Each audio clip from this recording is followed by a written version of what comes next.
Before we journey into ancient forests or sift through forgotten chronicles, let us begin with an image many of us already know.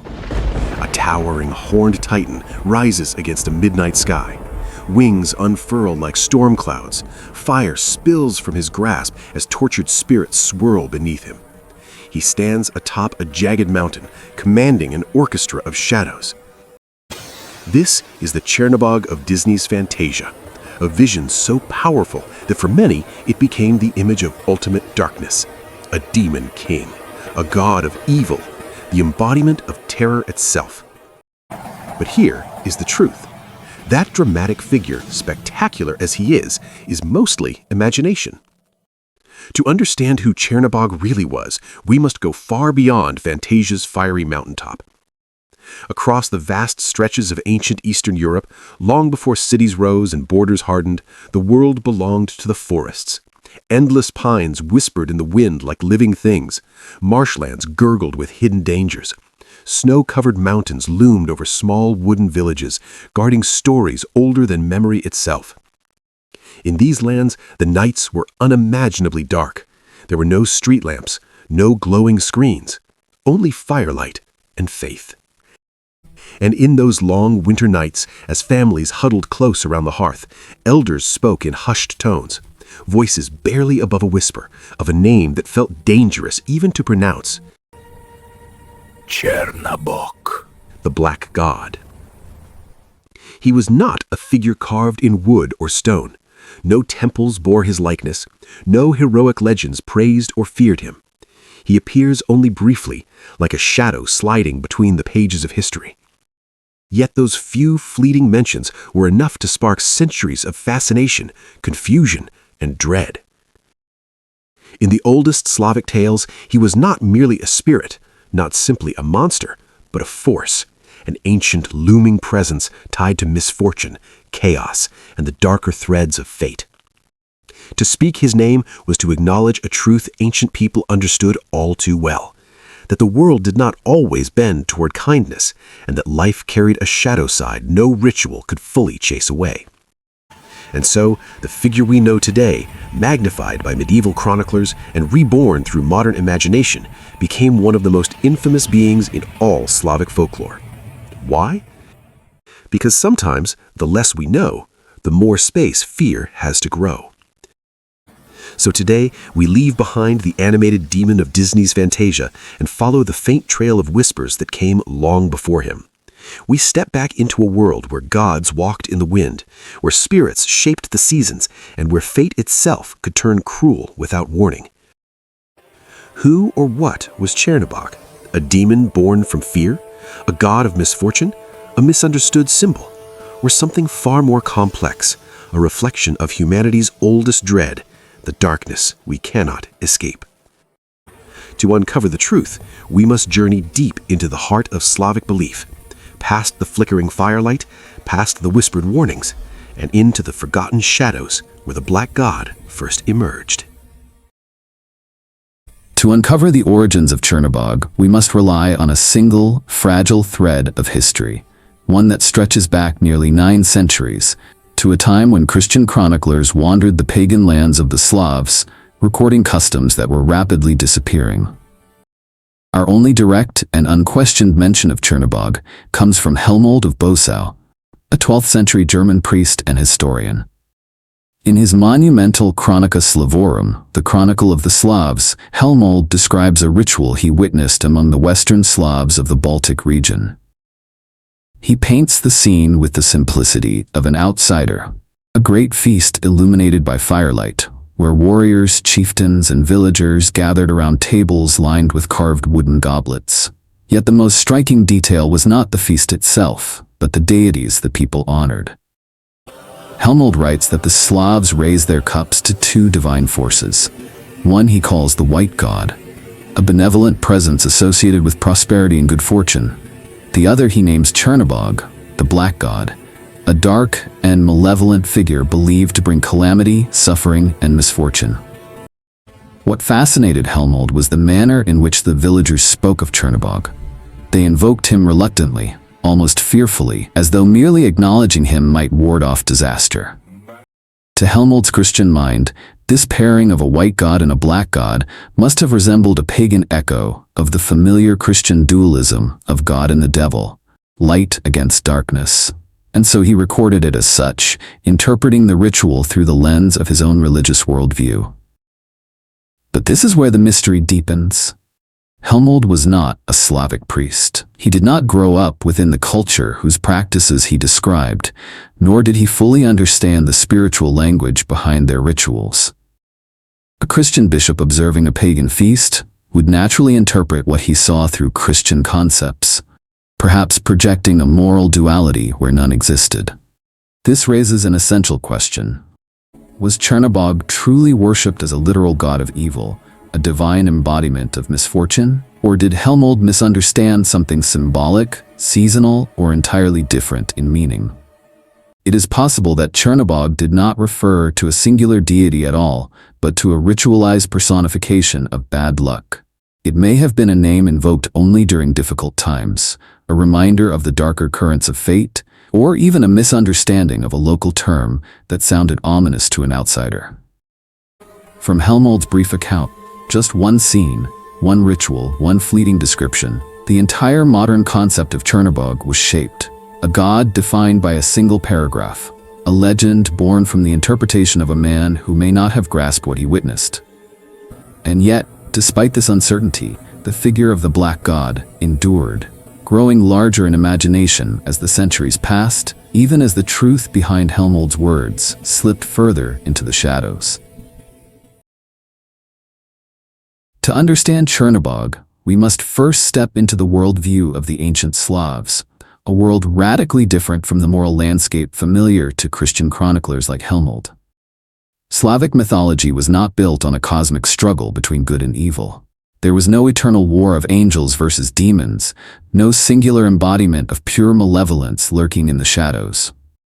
Instead, the Slavic spiritual universe revolved around balance, the delicate harmony of the seasons, the turning of the sun and moon, the rhythms of birth and death, and the ever-shifting forces of fate and fortune. In this worldview, darkness was not the enemy of light. Winter was not the opposite of summer. Death was not a moral punishment, but a natural continuation of life's cycle. Everything existed as part of an interconnected whole. Because of this, the idea of a purely evil god, a being devoted entirely to suffering and chaos, immediately raises suspicion among scholars. It feels out of place, almost as though someone had inserted a Christian-style devil into a mythos that never operated on such dualistic terms. And indeed, it is very possible that this is exactly what happened, that the concept of Chernabog as a malevolent deity was shaped not by Slavic belief, but by Christian interpretation looking for familiar patterns. In the broader Indo-European context, misfortune was rarely blamed on a single demonic force. Instead, tragedy emerged from fate, that mysterious thread that even the gods themselves could not fully control. Illness or disaster might also arise from imbalance when the natural or spiritual world had been disturbed. Sometimes it was attributed to displeased ancestors whose memory or graves had not been properly honored. At other times, suffering was linked to wandering spirits of disease or chaos, beings that were not evil in a moral sense but dangerous simply because that was their nature. And often, hardship was accepted as part of the natural cycles of life, woven into the same fabric that brought joy, prosperity, and harvest. Against this backdrop, the notion of Chernabog as a Slavic Satan begins to crumble. The ancient Slavs had no framework for such a figure. They did not separate the cosmos into light and darkness, righteousness and evil. They saw a world filled with forces that could help or harm, depending on circumstance. So if Chernabog was not a devil, not the embodiment of evil, and perhaps not even a singular deity in the modern sense, then what was he? The answer lies somewhere in the shadows between fate, fear, and cultural misunderstanding. A mystery we must continue unraveling as we move deeper into the world of Slavic myth. Among scholars who study the fragmentary remains of Slavic belief, a compelling interpretation has emerged, one that transforms Chernabog from a misunderstood god of evil into something far more subtle, ancient, and universal. In this view, Chernabog is not a monster lurking in the dark, nor a demonic antagonist plotting against humanity. Instead, he represents the shadow of fate itself, the inescapable misfortune that is woven, thread by thread, into the tapestry of human life. Rather than personifying moral wickedness, Chernabog embodies the parts of existence that cannot be softened or avoided. He is the cold, inevitable counterweight to prosperity and joy. Just as the seasons turn without regard for human wishes, Chernabog symbolizes the winter that follows the harvest, a natural decline after abundance. He is the night that must fall after the brightest day, a reminder that light cannot last forever. He is the failure that comes after triumph, the misstep or misfortune that humbles even the strongest. And ultimately, he is the death that completes the cycle of life, not as punishment, but as the final movement in the rhythm of existence. In this interpretation, Chernabog becomes a cosmic principle rather than a malevolent entity, a symbolic representation of life's unavoidable shadows. He is the presence that reminds humans that the universe is not built solely around their hopes and desires. It is vast, indifferent, and full of forces that cannot be controlled. His existence emphasizes a profound truth the ancient Slavs understood well, that joy and sorrow, gain and loss, life and death, are inseparable. This understanding also reshapes the meaning behind the rituals Helmold described. When villagers lifted their goblets to Chernabog, they were not worshipping him with love, nor begging for his favor. Instead, they were engaging in a practice rooted in caution and acknowledgement. To ignore the darker side of fate was to invite it to strike without warning. By naming misfortune, by giving it a place at the feast, they hoped to keep it at bay, or at the very least, to recognize its role in the pattern of life. Such a ritual was not about devotion, but about balance, an effort to maintain harmony with all forces, even the ones that frightened them. It paints Chernabog not as a deity of evil, but as a vital part of the world's order, the guardian and personification of life's shadow side, the one force that no human, no matter how blessed, could entirely escape. In this light, Chernabog becomes something profound, not a villain, but a reminder. Not a demon, but a truth woven into nature itself. He is the darkness that gives shape to the light. In Helmold's account, Chernabog is not alone. Beside the black god, he describes a radiant counterpart, a benevolent figure he calls the white god, or Belobog. At first glance, this seems to suggest a classic duality. Light versus darkness, good fortune versus misfortune, a cosmic balance between two opposing divine forces. But here we encounter one of the greatest puzzles in Slavic mythology. While Chernabog appears, however briefly, in written sources, Belobog does not appear at all in any authentic Slavic mythological materials. Not a single ancient myth references him. No archaeological find bears his name. No pagan prayer or folk incantation calls upon a white god. This absence has led scholars to suspect that the white god may not have existed in traditional Slavic belief. Instead, the concept might reflect a Christian chronicler's attempt to interpret a foreign religion using familiar categories. Helmold, raised in a faith built upon moral dualism, God versus devil, light versus darkness, may have instinctively assumed that if the Slavs had a black god, there must naturally be a white god to oppose him. Rather than observing an actual deity, he may have been imposing a framework that matched his worldview. Another possibility is that Helmold misunderstood a symbolic or seasonal ritual, mistaking poetic or metaphorical language for literal deities. For instance, a ritual acknowledging light and darkness as forces of fate might have sounded, to his ears, like a worship of two gods. Or the terms he heard could have referred to phases of the year, natural cycles, or even states of fortune rather than actual divine beings. What he interpreted as Belobog and Chernabog might have been expressions of balance rather than personified figures. It is also plausible that the white god was not a pan-Slavic deity at all, but a localized folk belief, something specific to one region or tribe rather than a widespread element of Slavic religion. Folklore varies dramatically across villages and regions, and a local term or custom could easily have been mistaken for universal doctrine by an outsider. These possibilities reshape how we understand Chernabog. Rather than being one half of a cosmic duality, he may have stood alone, a solitary embodiment of misfortune, a force acknowledged with respect and fear, precisely because he was not balanced by an opposing deity of light. In this interpretation, Chernabog becomes even more enigmatic. A unique figure whose presence served as a reminder of life's unpredictable shadows, not as the dark mirror of a gleaming white god, but as an independent power woven into the fabric of existence. In the end, the absence of Belobog from genuine myth does not weaken the legend of Chernabog, it intensifies it. It suggests that he was not part of a neat dualistic system, but something far deeper and more complex. A primordial force whose domain needed no counterpart. Some historians propose that Chernabog may never have been a true, worshipped deity at all.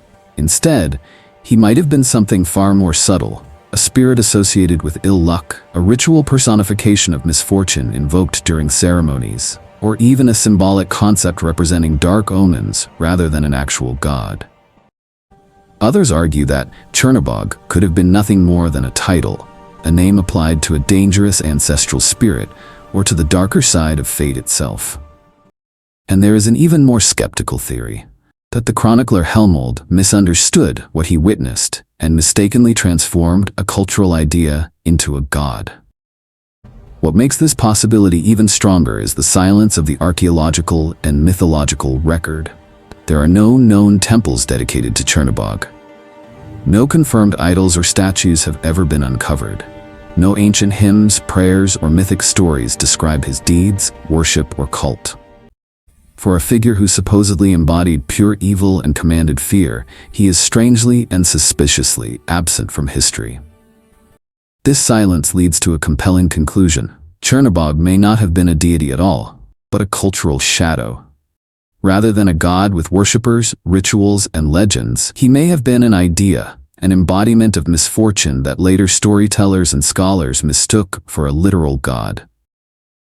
In the end, Chernabog may be less a figure of ancient faith and more a reflection of how cultures name the darkness they fear. Even without confirmed evidence of ancient temples or rituals, the idea of Chernabog refused to die. Instead, it slipped into the bloodstream of Slavic folklore, evolving over centuries until it became something far more fluid and haunting, a presence rather than a person, a shadow that lived between superstition and story. By the 19th and 20th centuries, Chernabog was no longer a deity but a symbol, the embodiment of everything that could go wrong in a human life. In these later tales, he became associated with curses that clung to families for generations, mysterious diseases that struck without warning, and streaks of misfortune so relentless that people believed fate itself had turned against them. Villagers would speak of a black fate, a doom that no charm or prayer could undo, and they whispered that such a destiny bore the mark of Chernabog. This shadowy figure also became connected with the darkest point of the year, the winter solstice, when the sun was weakest, nights were longest, and the boundary between safety and dread felt dangerously thin. Folklore paints eerie images of him. Some stories describe a lone rider cloaked in black, silently passing through sleeping villages. By morning, the homes he had paused before would experience tragedy, an illness, an accident, a sudden loss. Other traditions place him in the far north, as a spirit wrapped in frost and polar winds. In these versions, he brings brutal winters, endless nights, and the long shadows that swallow the sun itself. These stories are not ancient. They belong to a later era of superstition, imagination, and cultural memory. Yet they reveal something powerful. Even as time passed and beliefs shifted, people continued to personify misfortune as a dark, watchful entity.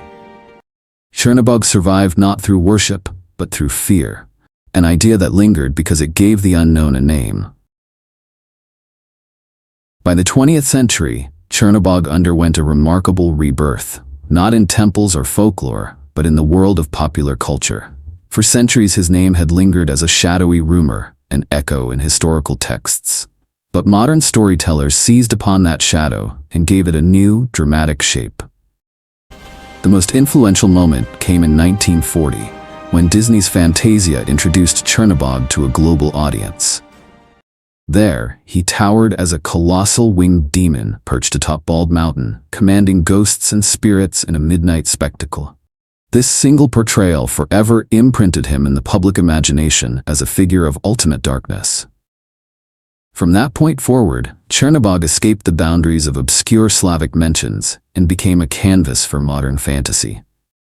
Video games began casting him as a final boss of evil, an embodiment of chaos and destruction. Fantasy novels reinvented him as a god of death or a malevolent force rivaling the devil himself.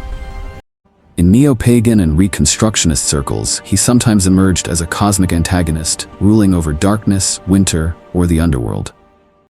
Each reinterpretation layered new traits onto him: a demonic sovereign, a shadow lord, a supernatural tyrant with dominion over fear. Yet these modern depictions reveal more about contemporary storytelling than about ancient Slavic belief. The historical Chernabog, mentioned only briefly and ambiguously, left a void that modern creators eagerly filled.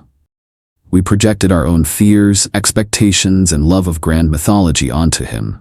In a way, Chernabog became a symbol of the unknown itself, a blank canvas that invited imagination to paint him as the ultimate villain. In the end, the terrifying demon we now recognize is not the god the early Slavs described, but the one we imagined he must have been. When we gather every fragment of evidence, sift through centuries of storytelling, and separate historical fact from imaginative embellishment, a clearer, though still enigmatic, portrait of Chernabog begins to emerge. He likely was not a towering demon or a horned god seated on a throne of shadows. Instead, the most consistent view is that Chernabog represented a dark spiritual force rather than a fully formed deity with a defined appearance, mythology, or cult. He seems to have embodied the intangible aspects of misfortune: the sudden stroke of bad luck, the creeping sense of doom, the chaos that slips through life when the world tilts out of balance. In this reconstruction, Chernabog was acknowledged not out of love or devotion, but out of caution. Rituals mentioning him were probably meant to appease the forces of ill fate, an ancient attempt to keep calamity at bay by naming it aloud. He was not central to Slavic religion, not a creator, a guardian, or a hero. Instead, he lingered on the periphery of belief, a shadowy presence invoked only when necessary. His role may have been similar to a cultural pressure valve, a figure who absorbed people's fears, anxieties, and unanswered questions about why suffering happens. Over the centuries, Chernabog's image swelled far beyond its origins. Christian chroniclers framed him through their own dualistic worldview, casting him as a god of evil.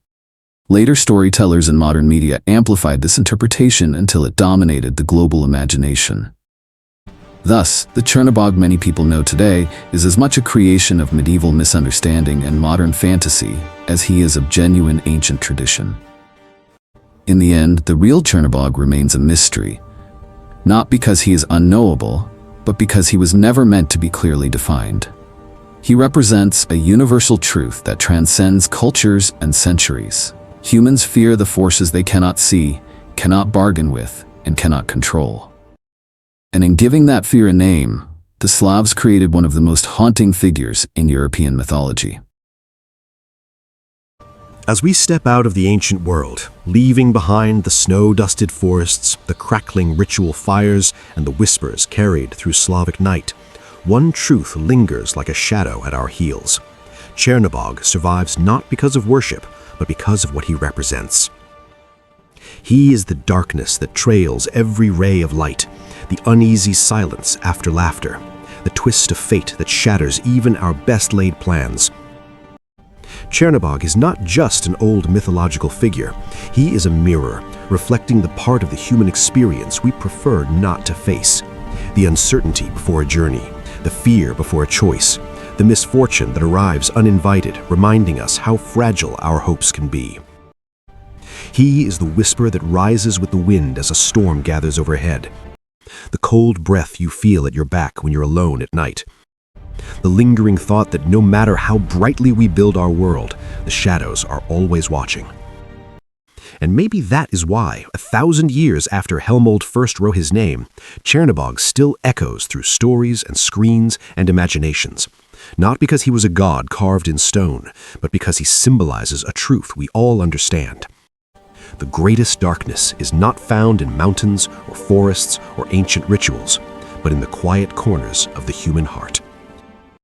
So we end where we began, with a question that has haunted humanity for ages. What do we fear more, the forgotten gods of the past or the shadows we carry within ourselves? Thank you for watching. Please like, share, and subscribe.